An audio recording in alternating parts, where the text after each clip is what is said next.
Hello, my friends. Mrs. McBride here, and today we're talking about the center of mass. So what we're doing is we're moving on to our next topic, which is on center of mass and linear momentum. Okay, we're also talking about angular momentum this year, but we'll do that when we get more into rotation. So we talked a little bit about this last year. What exactly is the center of mass? Well, the center of mass is if you take any object like this, okay, you would expect that it would balance in the center, okay? And this is a special balance point that acts as though all of the mass is concentrated in this one spot. So even though there's mass all throughout here, it balances at this one exact spot. What's nice for physicists is that instead of dealing with this complicated thing like a ruler, we can just say, it's an object that has this much mass, but we can make it look like it's only one single point and that it balances at that exact point. Okay, now sometimes you have things like a pencil. Where do you think this would balance? Well, you go, okay, maybe it balances in the center, okay, but it actually balances right here. So what I've done is I've made a little mark on the pencil here to show where exactly it balances. Now, it's not balancing in the center. The center of mass doesn't always need to be in the center. Okay, it's just where all of the mass is, it's a point where all of the mass appears to be located. Okay, why isn't this in the center? Well, because the eraser and the metal part are heavier. So the center of mass in this case is located closer to the heavier part, okay? And not exactly in the center, which is perfectly fine. But again, if we shrunk all this down and pretended as though it was moving as one particle, it would be moving as the particle is from this spot instead of from the actual center. Now, sometimes you have exciting clay things that your children made, and you might be saying to yourself, where exactly is the center of mass on this object? Where could it balance, you know? So I would not want to break this, beautiful artwork piece, okay? But sometimes the center of mass is where there's actually no mass, right? Okay, or it's somewhere in the hole in the middle. Okay, talking about some other things here. Here's my balancing bird. Okay, well, where is its center of mass? Well, where is it balancing? It's balancing on the beak, so that would be its center of mass, even though most of its mass is around here. Now, why does it balance in the beak? Well, because do you see how there's a mass here and a mass here? What makes things more stable is if their mass is located below the balance point. And we'll talk more about this. That's why football linemen get into like a 3-point stance, because it makes you more stable. So again, the lower your center of mass, the more stable you are. All right, so just a couple of things. Let's see, I showed you my balancing bird. Okay, we talked about the fact that if you have something that is not uniform in mass, it doesn't always have to balance right in the exact center. Usually it's going to balance closer to the heavier part, okay? Interestingly enough, ignore the sharks here, but when you go to jump, it turns out that you're rotating around your center of mass. Okay, so if you were to the center of mass would form a perfect parabola, even though you yourself don't form a perfect parabola, okay? And then again, we talked about something weird shaped like this, okay, where try this at home, or I showed you this last year, where if you take a cup, this is a toothpick, and then 2 forks, they're connected to a wine cork, but you don't have to, okay? Where is the balance point or the center of mass? Right here. And again, the reason why this is so stable is because a lot of the mass is below there. And last thing, if you had something weird, I don't know if you can see this is the greatest picture, but this is one of these like mobile art installations, okay? And it's balanced, but again, the center of mass is somewhere in the center, right? Or we could say that this is hanging at its balance point. All right, so let's take some notes.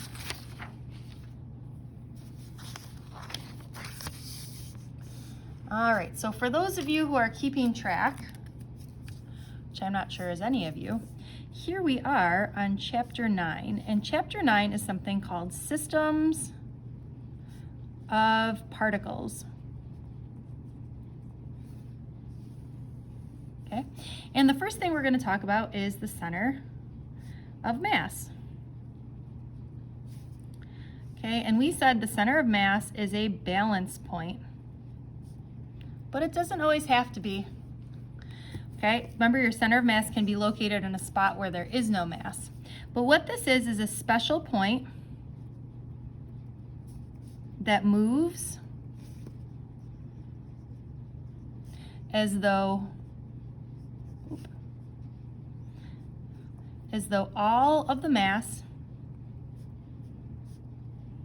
so this is a special point that moves as though all of the mass is concentrated there.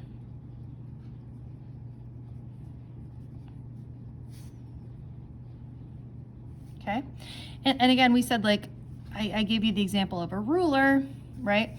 And we would say that we can say, well, the center of mass for a ruler is here in the center.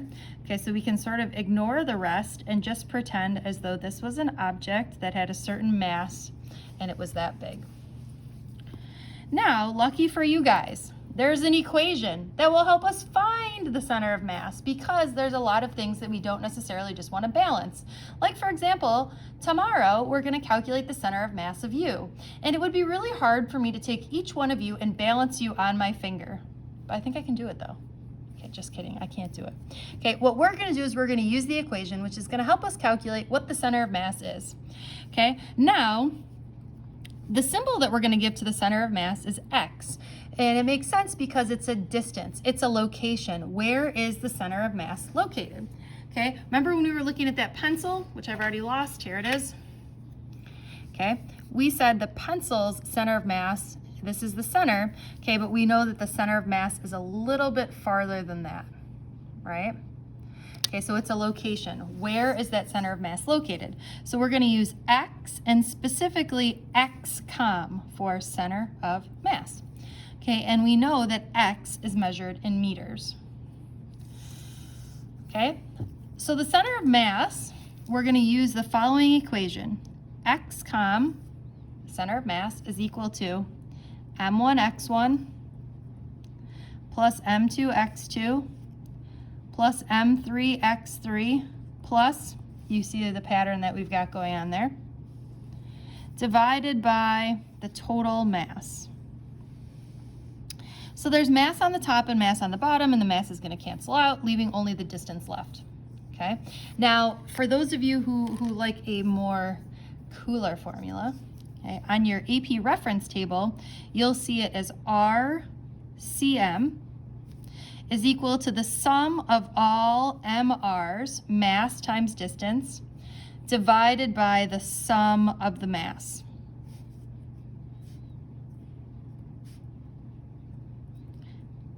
I don't really like this version of that, which is why I like my own particular version of XCOM.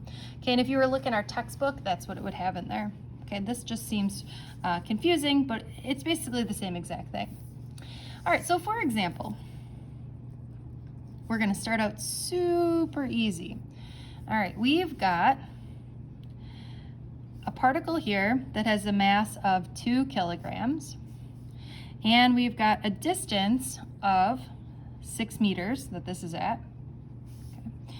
And then we've got a particle here that has got a mass of 4 kilograms, and it's at a distance of 18 meters. So my question to you is, where is the center of mass? Okay, well, let's make a prediction. Where do you think the center of mass is? I would say, well, this particle is heavier, so it's probably closer to the 4 because, you know, more of the mass is concentrated over there. So my guess is that it's going to not be in the center. It's going to be closer to the 4. Now, the difficult thing with the center of mass is that we have to pick a reference point. Where are we measuring from? Okay, we could measure from the end, right? We could measure from x equals 0, but it makes it easier if you pick one of these two positions as your reference point. So I'm going to say, instead of this being x equals 6, let's call this position 0. And instead of this being x equals 18, let's call this 12. Okay, so this right here, I will make a big arrow. This is going to be our reference point. So we're going to find the center of mass from that position. So we're going to say the center of mass is a certain number of meters away from the 2 kilograms. Okay, so we're going to use that x-com is equal to m1x1 plus m2x2 all over the total mass. Now, the first mass has a value of 2, and it's at a distance of 0. This is why I did that, you see? There's smart thinking here, okay? The second mass has a distance of 4, and it's at a distance of 12. And our total mass in this particular case is 6. Okay, so let's do some math here. So this is really going to give us 0 plus 4 times 12 is 48 divided by 6, or this is going to give us 8 meters.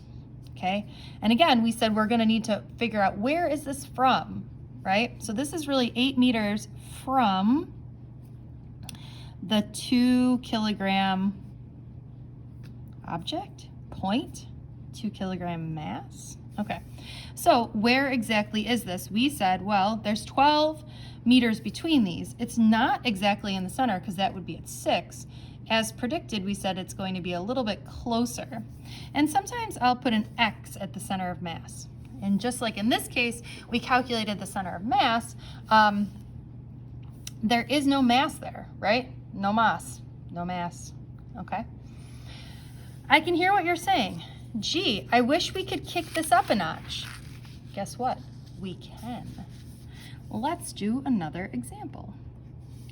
So let's say, for example, on this grid here, or this set of axes, I have 3 point particles.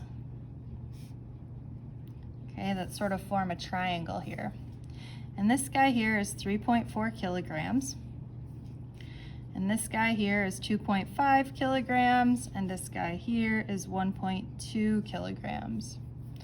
Okay, and I'm going to tell you that this distance is 140 meters, and this distance is 121 meters. That's pretty darn far away. That's more than a football field. Okay, so what I want to know is, where is the center of mass? Well, where do you think the center of mass is? Let's make a prediction. Where do you think it is? I would say it's probably closer, right? So I don't think it's exactly in the center. I think it's probably closer to the heavier masses, so it's probably, you know, this side and over. And I'm gonna guess maybe like here. This helps me think like, all right, where do I think this is gonna be located? So when I get an answer, does it make sense? And friends, guess what? This is 2 dimensions. So you can do XCOM, but you can also do YCOM. You're right. Okay, so we're gonna do XCOM and also YCOM. All right, so where are we starting from? Where is our reference point? For me, it makes complete sense to start at the origin, as the origin being our reference point, because, you know, we do that all the time. So I'm going to do a little m1x1 plus m2x2 plus m3x3 all over the total mass. Okay, so the first object in the x direction, it's sitting at the origin, so nothing. The second object, let's do this guy. Mass of 2.5, a distance in the x direction of 140. And the third guy here, this is always tricky. What's the distance that he is in the x direction? Well, he's in the center here, so the distance in the x direction, or the x coordinate of that particular particle, would be 70.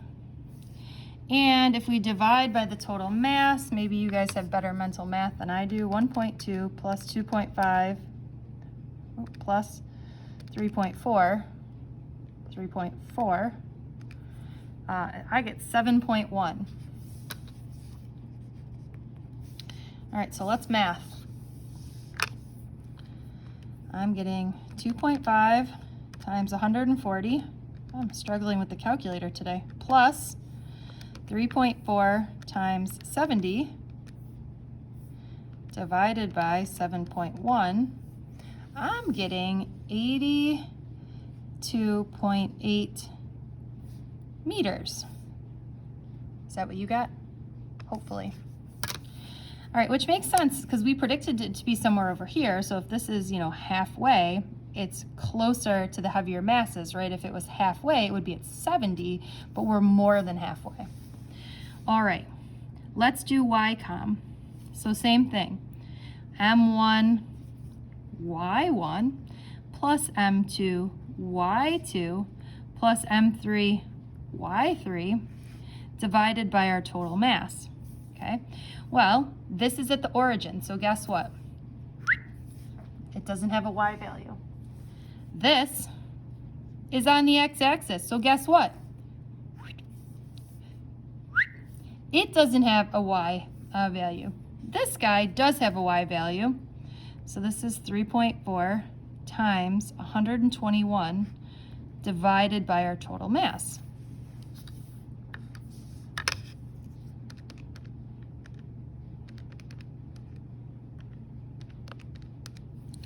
I get that the Y coordinate is 57.9 meters. Okay, so if I was going to locate this, we're a little bit off, right? Because we said this was going to, maybe not. What's half of 121? 60, right? So it's actually sort of a little bit less than half. So closer over there, but maybe a little farther down because there's more mass at the bottom of the triangle than there is at the top.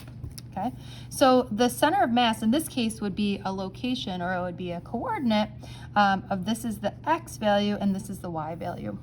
Okay, so what we're going to do next in class is do way more with calculating the center of mass and getting a theoretical value of the center of mass. Bye, friends.